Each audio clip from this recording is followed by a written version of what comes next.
ít dịch dân tuần ahi lôi quan dòng như xây hậu thì tuần ahi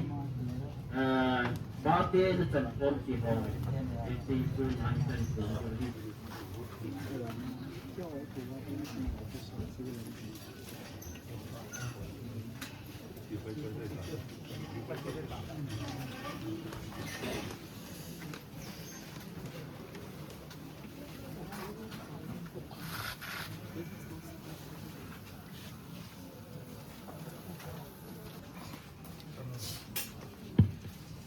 Amo sa pinin tutula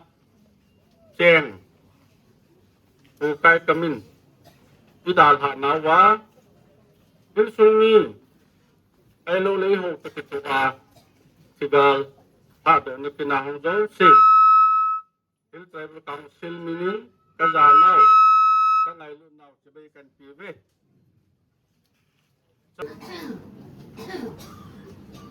ini mo ni nắp tút ya lâm cài thì là sắm mấy cái nhìn cái lại khô là về mà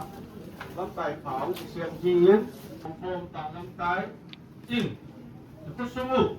cái phiếu ta đã làm gì HPC thì phiếu sẽ thực hiện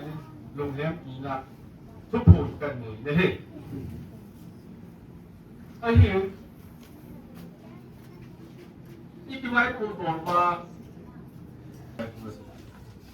anh bảo ra những lâm cài hồ cho nên tôi nhìn thì năm số và thì nhìn dạng nhìn áp lực đã kiệt chúng lâm cài nhưng mình tâm tôi nhà thì chỉ với liềm nó chín là HTC ông chỉ tàu số tàu số đến hạ là tôi làm tân sinh sản như thế nhưng số mi tế bát thiên à Insumi ke patinin mo na pintin ay may lodi wang patinin na ko sikat kumitansin o ini kumin mihini tao na iman iba yung hindi sitin at iniyala hindi na niya mo na pagi mo suri tabi sa pinapolta na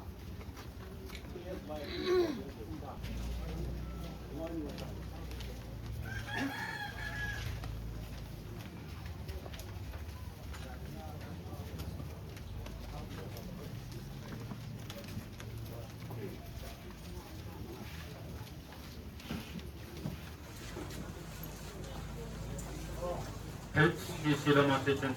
ini le man na tujong le akin jalin ada mau tangin anu hem te ho la kite ho hem ti dinga ti hop te ma din le me rai ki mu te ji din na san kita bu pat bai ti apa ken ken kan wa he tu dia te ko ji